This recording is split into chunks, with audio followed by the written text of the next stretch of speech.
Gobierno de Navarra. Nafarroako gobernua. 2006tik petroleoa erauztea gero eta konplikatuago eta garestiagoa da. Aunitzek erranduten bezala, gure petroleoaren soldata urtetik urtera baxuagoa izango da. Baina petroleoa gauza guztiak egiteko behar dugu. Plastikoak, pajeitak, automobilak, kamera hori, mikro hau. Gaurko saioan, hain ezaguna ez den krisi ekologikoaren zutabe batetaz arituko gara. Krisi energetikoaz.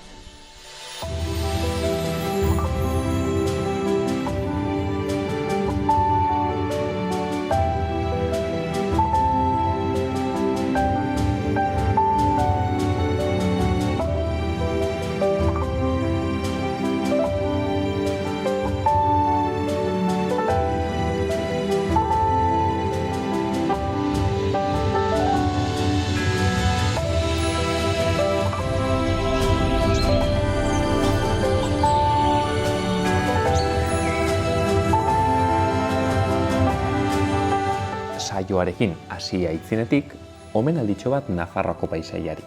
Areta ibaia baita ibai txikien handitasunaren adibide. Areta ibaia eta haren ibaiadarrak Pirinioen aurreko ibarretan beiti doaz iratiren bila, eta ibilian Ugarrongo mendi zintzur ederra zizelkatu dute.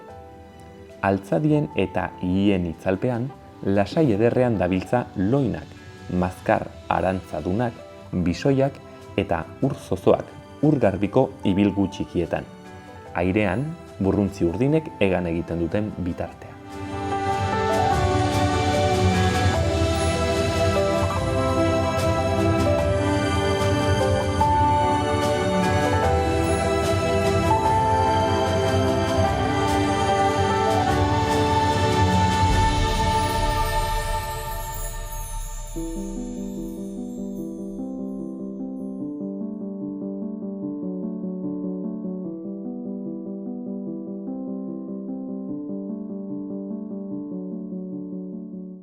Arretarekin, bere amatxoren abizena ere hortzen dago. Etorri gara, krisi energetikoa solasteko, ezin elkarrizketatu aproposagoarekin, ez? Bera Xabier energia kontuetan eta aditua da, urte handitzetan lan egin du, berriztagarrietan, energian, eta liburu bat ere du, aski interesgarria, hacia la soberanía energetika izenekoa. Egunon, Xabier? Egunon. Mila esker etortzegatik. Gaurkoz planteatzen dizugun gaia potoloa, potolo egia 15 minutotan jorratzeko, seguraski ere ez. Krisi energetikoa piko hil gauza dita solastuko gara, nonbaitetik hasteko, Xabier. Nik entzuna diot, Antonio Turiel fisikoari, bera aski ezaguna da alor honetan, entzuna diot, aldaketa klimatikoa dela, badugun arazorik larriena, baina bigarren tokian, seguraski ere, krisi energetikoa dagoela, ez? Ez dakit gaizaren titular batean nolabait ere laburbiltzeko, zer den krisi energetikoa? Krisi energetikoa. Bueno, orokorrean, azken urte hauetan egin duguna da, gero eta energia gehiago erabili dugu, orokorrean esango nuke, erregai fosilak deitzen direnak, da solidoa ikatza, gasa gas naturala eta petrolioa likidoa, bai. Eta, egon gara erabiltzen gero eta gehiago urtero, eta iritsi da puntu batera, erritmo hori mantentzea gero eta zailago dela. Eta orokorrean horrela planteatzen da deitzen dena krisi energetikoa. Eta zergatik iduritzen zaizu, Xabier, ez dela hain ezaguna? Adibidez, aldaketa klimatikoa, mundu guztiak ezagutzen du gaur egun, baina krisi energetikoa ez ezagunagoa da. Orokorrean, krisi energetiko kontzeptu hori aipatzen dugunean, nik esango nuke kontzeptu hori gure oinaren azpian dago, bai? Lurretatik ateratzen ari gara fosilak, erregaiak, bai? Orduan eskututa dago kakotzen artean, oinen azpian dagoelako. Da gauza arraro bat kakotzen artean, egiten duguna horrelako tokietan, esan edut, adibidez, Iraken, horrelako hori da, bai. Orduan, guretzat da pixka bat abstrakto, ala zailago, ala realitate oso urrun dagoen errealitate bat. Eta izan daiteke ere Xabier, ez dakit, interes gutxi dagoela ere gai hori mai gainean jartzeko, pentsatzen dut munduko interes potoloenetako batzuk gai horretan dagoela, ez? Petrolioan eta bar. Orduen ez dakit interesekoa izanen den jende handizentzat erratea hori bukatzen ari dela. Nik ez nuke esango bukatzen ari dela, nik esango nuke beste moduz, bai? Nik esango nuke agian hori egitea, horrela jarraitzea, gero eta zailago dela, bai? Bukatzea, esaten dugunean krisi energetiko dagoela, nik ez nuke esango petrolio bukatzen ari dela, ala bukatuko dela berehala, ez dugu ikusiko hori. Baina bai, hor dago realitate geologiko bat, da, egitea, orain arte egin duguna, gero eta zailago izango da. Eta gero eta zailago izatea, esan nahi dut horri, gero eta garestiago eta baldintzatuta egongo dela, bai? Hori azaltzeko, Xabier, badago gaur egun gero eta entzunagoa den kontzeptu bat, dela inglesez peak oilez, petroleoaren gailurra, eta, hau, kontzeptu zentrala da gaurko gaia ulertzeko. Azaltzen alduzu? Adibide bat jartzeko. Nik esango nuke adibidez. Pentsa dezagun gaudela sagarrondo baten aurrean, bai? Zagarrez beteta zegoen. Orain arte jan ditugu esango nuke agian sagarren erdizka bat, bai? Eta faltatzen zaiguna da beste erdia, bai?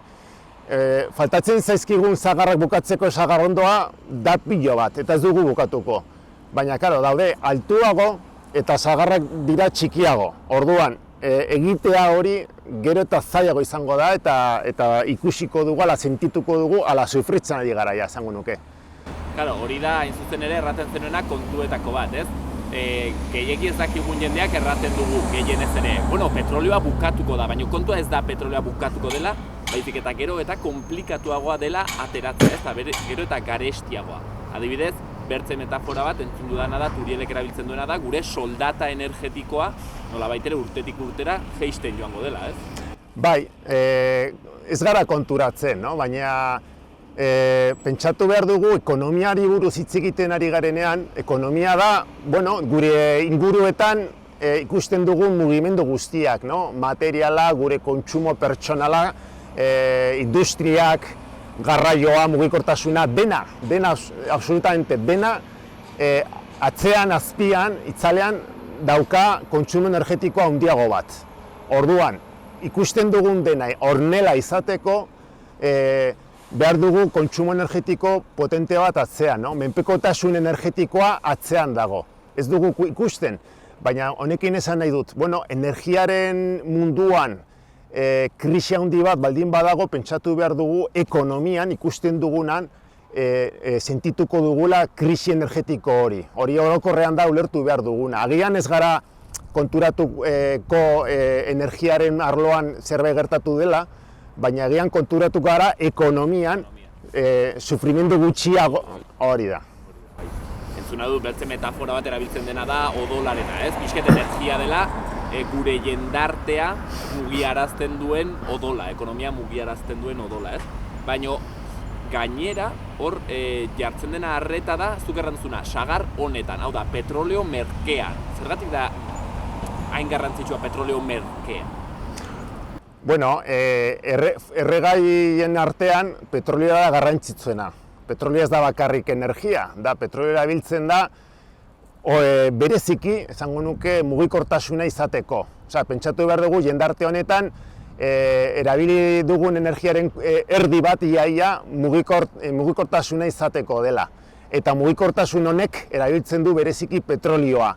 Eta ezin dugu erabili adibidez berriztagarriak ala horrelako beste forma batzuk mugikortasun hau izateko. Orduan petrolioa benetan kakotzen artean menpekotasun handiena. Hori da. Orduen, bertze galdera bat planteatu nahi nizuna da, zuzen ere hori, ez? Zergatik dugun horrelako dependentzia petrolioarekin, ez? Zergatik ezin dugu, nolabait gara petrolioaren jonki batzuk bezala, ez? Gure jendartean. Ezin dugu petrolioa, alde batera utzi eta listo, zergatik ezin da egin hori? Garraioa, mugikortasunak behar du petrolioa, eta ezin dugu erabili, ez da hain erresa izatea dugun mugikortasun hau beste erregai batekin ala noski berriztagarriekin. Ezin da mantendu mugimendu hau beste erregai batekin. Prezio hauekin esaina dut, bai? Noski. Noski, hor erraten da adibidez ez, normalki ez dakigun jendeak erraten dugu, elektrifikatuko da kontua, ez? Uste dugulako energia eta elektrizitatea ia gauza berdinak dire, baina gure jendarteetan dagoen kontsumo energetikoaren zati txikiena da elektrizitatearena, ez? Bai. Elektrizitatea orokorrean da laurden bat. Baditugu beste 3 laurden, ez dela elektrizitatea eta zati honetan gogorrena, zailena aldatzeko beste eredu batera adibidez da justo aipatu dudana, no? Garraioa, mugikortasuna, gure menpekotasuna oso handia da eta adibidez arlo hontan sufrituko dugu berehala honelako frikzioi energetikoak esango nuke, bai. Pentsa dezagun, orokorrean nik esango nukela bi krisien artean gaudela, bai. Oinen azpian dugu krisi energetiko, aipatu duguna, eta erregai hauek erretzen ari gara eta sortzen ari gara izurtzeak, bai, izuriak. Eta azpian dugun krisi energetikoa bihurtzen ari gara krisi klimatikoa gure gainean, no? Osea, bi krisien artean gaude, no? Azpian eta gainean, no? Eta erdian da jendarteak, kakotzen artean ekonomia, bai? Bai, pixket azkenean gertatzen dena da gure jendarteetan, eta hori da aztertzen duena ekonomia ekologikoak, egiten duguna da erabat absurdoa. Xahutzen ditugu baliabideak, ez? Hartzen ditugu baliabideak, xahutzen ditugu, baina ez hori bakarrik, gainera bihurtzen ditugu hondakin. Eta aldaketa klimatikoa da, zuzen ere, petrolioaren hondakin horietako bat, ez? Bertze galdera bat, Xabier. Aipatzen zenuen, hori, garraio adibidez elektrifikatzeko zailtasunak egongo direla, baina orain mundu guztiak du ahotan hidrogeno berdearena, eta Europak izugarrizko apostua egiten ari du, kontu horrekin. Zer kontatzen aldi guztu horretaz?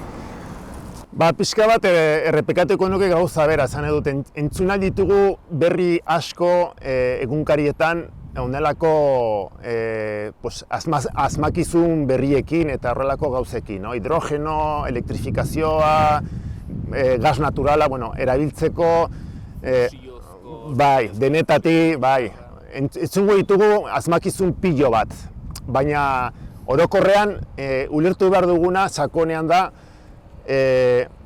horrelako asmakizun gehienek ekartzen digutena da ekonomiaren frikzio bat. Hau da, orain arte egin duguna egiteko asmakizun hauekin izango da garestiago, zailago.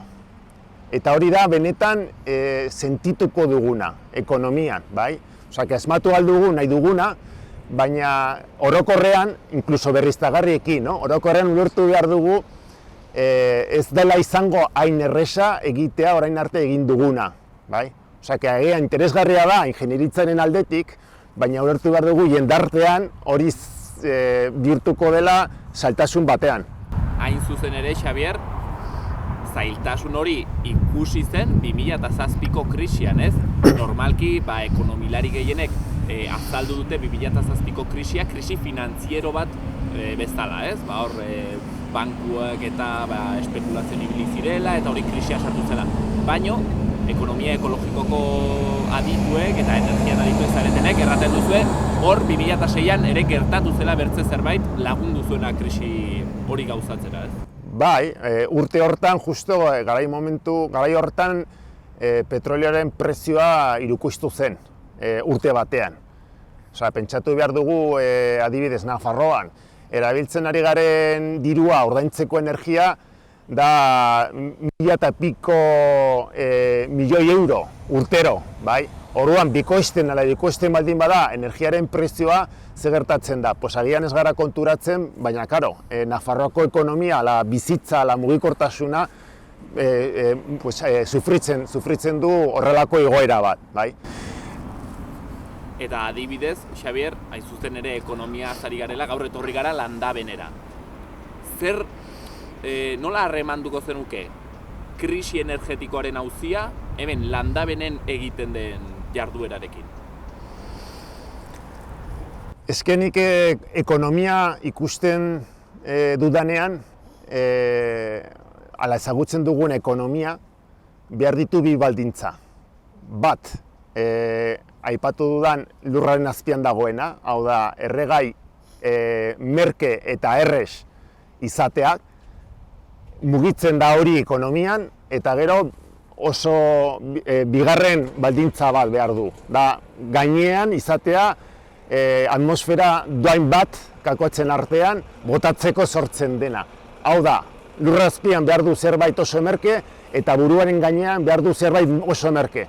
Orduan, erdian dago ekonomia, orduan landabenen biltzen garenean, nik badakit hau izateko ondela behar ditu bi baldintza hauek, eta biak krisian daude. Bai? Nik aipatu nuen bezala, etorkizuna hasi zen 2008 urtean, kakotzen artean. Dira. Errango zenuke, Xabier, landabenen fabrika handitz itxi beharko direla etorkizunean arrazoi honengatik, krisi energetikoarengatik? Ez nuke hain ausarta izango, baina orokorrean, esango nuke zaila izango da, ez garestiago izango da, no? Egitea orain arte egin duguna, eta garestiago izango denean, esaten dudanean, esan nahi dut, beste arloetatik agian lortu behar da diru hori, ezta? Esan nahi dut orokorrean. Arrestu behar dugu nonbaitetik agian. Soldatetatik arrestu nahi dute agian. Puntu hori, ala zerbitzu publikotik ere bai badago beste arrisku bat izateko hori, diru hori. Planteatzen ari zarena, Xabier, azken finean, da desazkunde bat emango dela etorkizunean, eta desazkunde bat eman behar dugula gure bizitzetan ere bai? Desazkundean nik esango nuke ja gaudela, azken urte hauetan nik esango nukela desazkundean gaudela. Desazkunde hitza aipatzen denean, nik uste fatzatzen zaiola hitzari abizena. Zer da desazkundea, ala zer da azkundea. Azkunde mota asko daude eta desazkunde mota asko daude. Nik esaten dut desazkundean gaudela aspalditik eta faltatzen dela da zehaztea ze desazkunde mota antolatuko den. Esan nahi dut, desazkunde hori antolatu alda goitik berantz, ala nahi baduzu eskubialdetik eskerralderantz, ala kontrakoa, herrietatik gorantz, bai? Desazkunde da konzeptu orokor bat, baina zehaztu behar da zer den desazkundea, bai? Baina, seguraski, ezingo dire gaur egungo kotxe pila ekoiztu. Hori seguraski ala da, ez? Erra dut Volkswagenek, argia izateko, etorkizunean zailtasunak izango ditu, gaur egungo ekoizpen tasa berdina izateko. Kotxeen ekoizpena krisian dago aspalditik, eta hori ez da berriro itzuliko geunden punturaino. Hori horrela aipatuko nuke zalantzari gabe. Orokorren esango nituzke aldaketa sakon batzuk etorriko dira, eta etortzen ari dira. Eta inkluso orain koronavirus egoera honekin, nik zalantzari gabe aipatuko nuke hartzen ari diren neurri eta erabaki batzuk orokorrean ez daudela pentsatuta osasunaren aldetik, baizik eta izateko jendarte beldurtuta bat, etorriko diren aldaketak erresago onartzeko, orokorrean.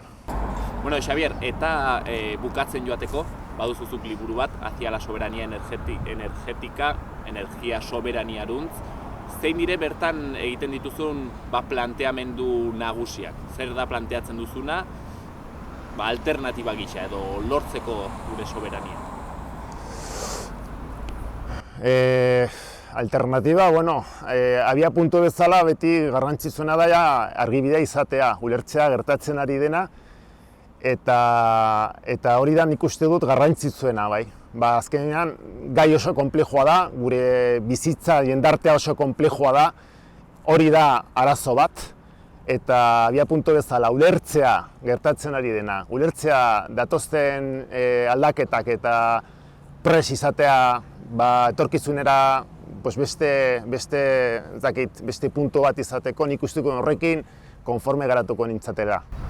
Xabier, bukatzeko azkeneko galdera, solastu daiteke, seguraski ere, kolonialismo berdeaz, hau da, gaur egungo kontsumo energetikoa ordezkatzeko, batuko ditugu berriztagarri pila bat, horiek eskatzen dituzte materialak, eskatzen dute petrolio eta erauztea gehiago, trantsizio hori egiteko. Claro, horrek orduan eskatzen duena da, berriro ere joatea bertze herrialdetara, handik erauzteko modu merkea material horiek. Beraz, hori egin ez badugu nahi, atera behar ditugu Euskal Herritik. Baina Euskal Herrian ez ditugu seguraski material horiek, ez?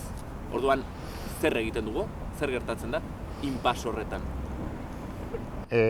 Orain arte gertatu dena, zen edut, aipatu duzu kolonialismo hitza, no? Kolonialismo hitza izan da gure artean, ez dugu ikusi nahi errealitate hori, baina kolonialismo hor egon da, egongo da berriztagarriekin, eta orokorrean entzun ditugu gauza pilo bat, baina eredua ez da aldatuko, esan edut, eredua aipatzen dudanean da, orokorrean kolonialismo hori izango dela, zoritzarrez, eta planteatzen ari diren aldaketa energiaren arloan da, sustantzia aldatzea.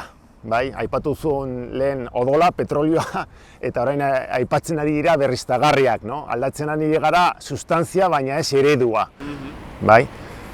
Hortxen, Xabierren hitzak, 15 minututan besterik ez dugu jorratu gai hau, gai honek ematen du seguraski, bizitza oso bat, ez? Horretan aritzeko, beraz, hau bakarrik pilula bat izan da, eta segi sakontzen horretan.